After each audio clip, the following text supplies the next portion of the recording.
Je suis sorti de la salle, je me suis dit putain qu'est-ce que je viens de regarder. Voilà comment commence cette vidéo pour vous introduire la nullité qu'a été ce film. Honnêtement, avant de voir le film, je m'attendais à pire, mais ça reste quand même vachement nul. Alors je vais faire une partie avec et sans spoil. Je sais pas trop par où commencer. J'ai pas beaucoup de choses à dire sur ce film, contrairement à Deadpool. Alors le film commence d'une manière plutôt bizarre, puisque en fait on nous introduit une chasseuse de primes qui doit retrouver une petite fille. Alors moi j'ai pas joué à Borderlands 2 et 3, donc je sais pas son nom, mais je vois à peu près qui c'est. Et même ayant pas joué au jeu, je trouve que les personnages sont vachement similaires à ce qu'on peut voir dans les jeux. Que ce soit visuellement ou psychologiquement. Ah, il y en a non. Je pense notamment à Moxie, qui ressemble pas du tout à sa version dans les jeux vidéo. Ce qui est vachement dommage d'ailleurs. Et même au niveau du cast, je trouve qu'il est plutôt vieux. Lilith dans les jeux elle a 20 ans, là l'actrice qui la joue, bah elle a 40 ans quoi. Même que ce soit pour la chercheuse, je sais plus comment elle s'appelle, désolé, hein, mais dans les jeux elle est plutôt jeune et elle s'intéresse plutôt au claptrap. Là, elle est juste vieille. Alors, effectivement, il y a ce suspense, comme quoi en fait tout le long, eh ben, ils vont peut-être trouver l'arche ou pas, mais le suspense va très vite être cassé. Au niveau des blagues, bah déjà cette fois-ci, il y a personne qui a rigolé dans ma salle. Pas parce que c'était pas drôle, hein, mais parce qu'il y avait personne dans la salle, on était 6. Les blagues sont vraiment nulles, ça vole pas haut quoi. Ça a fait quand même vachement plaisir de voir Claptrap. Il y a de belles références au jeu de temps en temps. Quand Claptrap dit que c'est un ninja interplanétaire assassin, ça c'est cool. Alors maintenant on va passer à la partie spoil. Au niveau de l'histoire en fait, elle aurait pu être bien.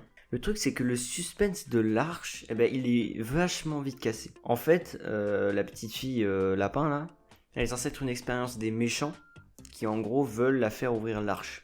Mais le truc c'est que quasiment vers la moitié du film, on sait que c'est pas elle. Lilith, comme dans les jeux, elle utilise sa phase. En gros, on nous dit que c'est censé être la petite fille qui a fait ça. On sait quand on a joué au jeu que c'est pas elle. Donc le suspense, il est instantanément cassé.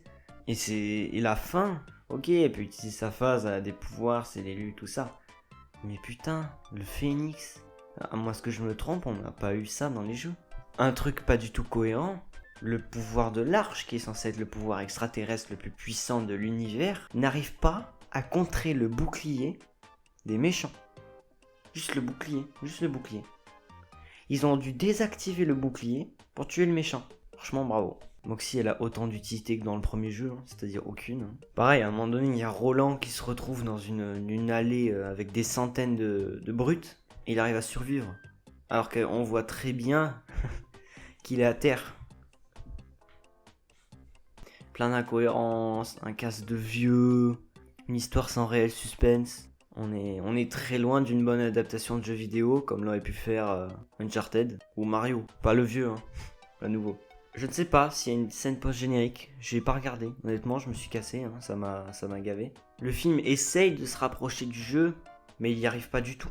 Donc en gros, je lui donnerais une note sur Allociné de 3 sur 5. Mais je vais retirer des points parce que Moxie il ressemble pas à sa version originale. Donc je vais mettre 1 sur 5. Voilà. Je suis désolé, hein. C'est le seul truc à pas rater. Bref, c'est pas forcément un film à voir, hein. Si vous voulez voir un bon film, allez plutôt voir Deadpool. Ou si vous voulez, j'ai fait une vidéo dessus, hein. Vous pouvez aller voir. Et sinon, si vous voulez plus de Borderlands, je vais sortir bientôt une vidéo sur la chaîne principale du jeu. Et en plus, là, il y a vraiment de l'humour, donc vous pouvez aller la voir, contrairement à l'humour du film. Voilà. Au revoir.